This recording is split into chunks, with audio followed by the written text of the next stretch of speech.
le son U en français. Bonjour à tous, bienvenue sur la chaîne. Aujourd'hui, on va voir ensemble tout ce qu'il y a à savoir sur le son U en français. Donc l'orthographe, la prononciation, quelques explications et les exceptions. On commence par la prononciation. Le son U, c'est un mélange entre le son O et le son I. Je vous mets les liens vers les vidéos dans la barre d'infos si ça vous intéresse.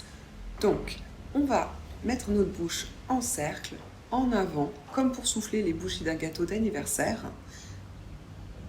C'est-à-dire comme ça. Un tout petit peu plus fermé que pour le O. Et la langue va être avancée et toucher les dents du bas comme pour le I. U. Voilà. On passe à la suite. Orthographe. U.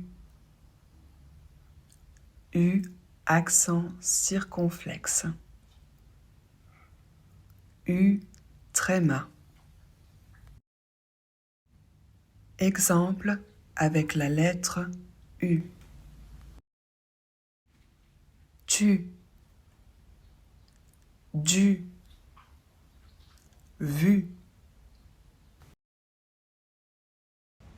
Le U tout simple, c'est la manière la plus simple en français d'avoir ce son-là. Attention, le U tout seul ne fait jamais le son OU. Pour ça, c'est autrement qu'on l'écrit. Je vous ferai une vidéo là-dessus. Exemple avec la lettre U, accent circonflexe. Sur, du, flûte.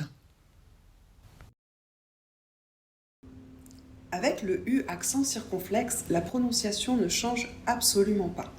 Il faut savoir que depuis 1990, il y a eu une réforme de l'orthographe qui ne nous oblige plus à mettre l'accent circonflexe sur les U, sauf si il est indispensable pour éviter la confusion avec un autre mot. Par exemple, donc, le mot flûte peut s'écrire sans l'accent circonflexe. Et comme autre exemple, le mot du, soit c'est une préposition, soit c'est devoir au participe passé. Donc, on met l'accent circonflexe sur devoir au participe passé. Voilà. Exemple avec la lettre U, tréma. Aigu, ambigu, sigu. Ici non plus, la prononciation ne change pas. En fait, on se sert du tréma sur le U, principalement quand celui-ci est après un G. C'est-à-dire que normalement, quand on met le U après le G, en français, on ne le prononce pas.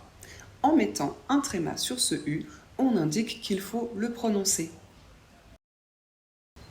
Voilà, c'est terminé pour aujourd'hui. J'espère que ça vous a plu et à bientôt.